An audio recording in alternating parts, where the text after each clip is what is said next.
The rain in this city doesn't wash away the dirt. It just smears it across the asphalt.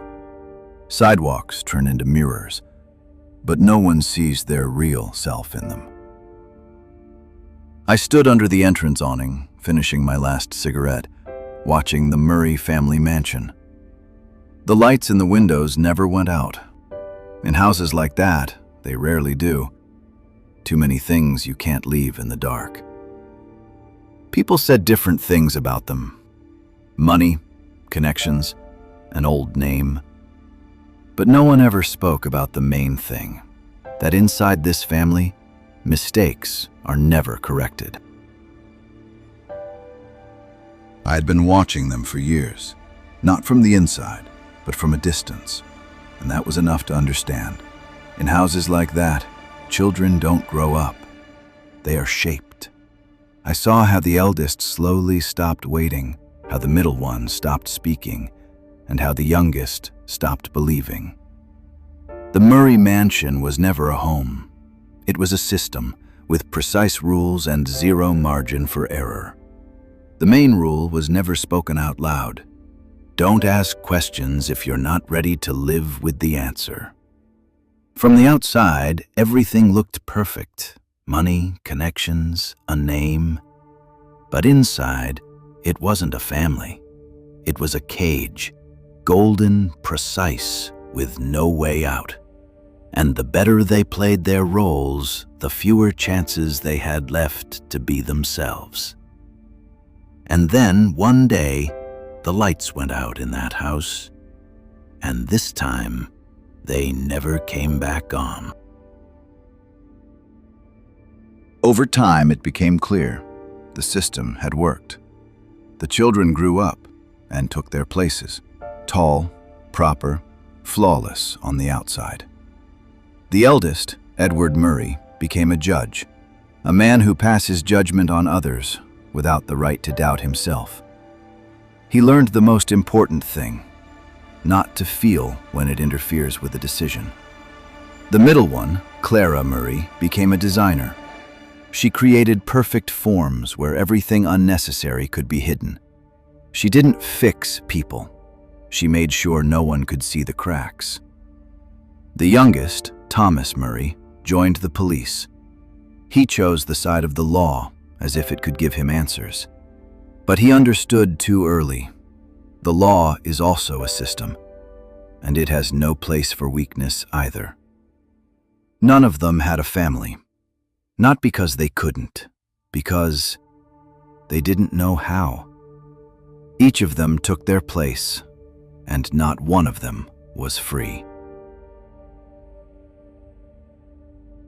But one day, they were called back to a place they hadn't returned to in years. On the anniversary of their mother's death, the head of the Murray family, Richard Murray, gathered his children in the house where they had once grown up. They arrived separately, each with their own life, their own habits, and the distance that over the years had become almost natural between them. But the moment they crossed the threshold, that distance lost its meaning. Because in that house, everything still existed by rules they hadn't set. The house hadn't changed. Everything remained in its place, and that alone brought back the feeling that they had never truly left, only postponed the past that still held them. The evening passed quietly, in that restrained way people keep their distance when there's too much left unsaid between them. Everything looked proper, almost flawless, as if this really were just an ordinary evening of remembrance. But that illusion lasted only until dinner was over. When they rose from the table and remained with their father, it became clear that the real reason for this meeting had not yet been revealed. And that was when he said he had made a will, and in that moment it became clear. This evening had never been about the past. That same evening, after dinner, the head of the Murray family, Richard Murray, said that the will was not yet finalized, but its contents left no doubt. Everything he had built would be divided among his 3 children. He didn't name any amounts. There was no need. Each of them already understood what kind of inheritance was at stake. But he didn't stop there. They meet again, this time outside the house, in a different setting, where, as he put it would be easier to settle the final details. He invited them onto the family yacht, Hope. He called it a short trip, a chance to be together and close everything that had been left unfinished, and there was nothing in that invitation that required refusal. They had known that yacht since childhood. It had always been part of the family, a symbol just like the house, only without walls. And in that moment, it truly looked like an ending, a proper conclusion. But in reality, it was the beginning. The moment the yacht reached open water, the ocean stopped pretending to be calm. At first, a faint tremor beneath the deck. The wind picked up, the water turned dense and violent, and within hours it was clear. This wasn't just bad weather, it was a storm. The yacht was thrown around like a toy. Cold foam flooded the deck. Even inside, the sense of safety quickly disappeared. Everyone understood that control no longer belonged to them. But it wasn't about the waves. For Richard Murray, the storm changed nothing. That night he was preparing to speak his will, but the word final never truly meant final in his case. He had been rewriting it for years, returning to it, changing decisions, revising every detail. The children knew this better than anyone. They knew that any of his decisions could change at any moment. And that was exactly what made everything happening truly dangerous. Because while the storm outside kept building, inside that yacht, no less was being decided.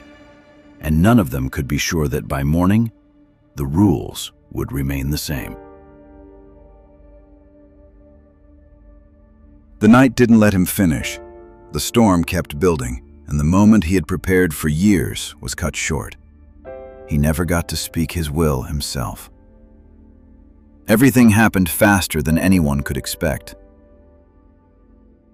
The deck tilted, and the folder in his hands was torn away and scattered. Pages flew across the floor. What was meant to remain words became exposed too soon.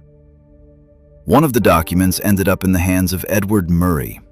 He wasn't looking for it, but he read it. And in that moment, everything changed. Because it wasn't about inheritance. It was about a debt. An amount that left no choice.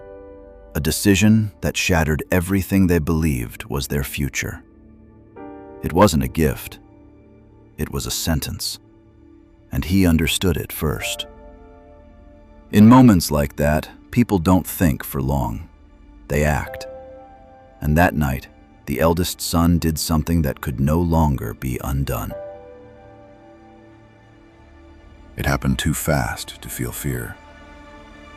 They just stood there and watched. The storm outside kept raging, but inside, there was nothing left that could drown it out. No one rushed forward. No one tried to change anything, because each of them had already understood the main thing. There was no way back. That night, they stopped being heirs. They became part of what their father had once created. And in that moment, it became clear this wasn't an accident. It was a continuation.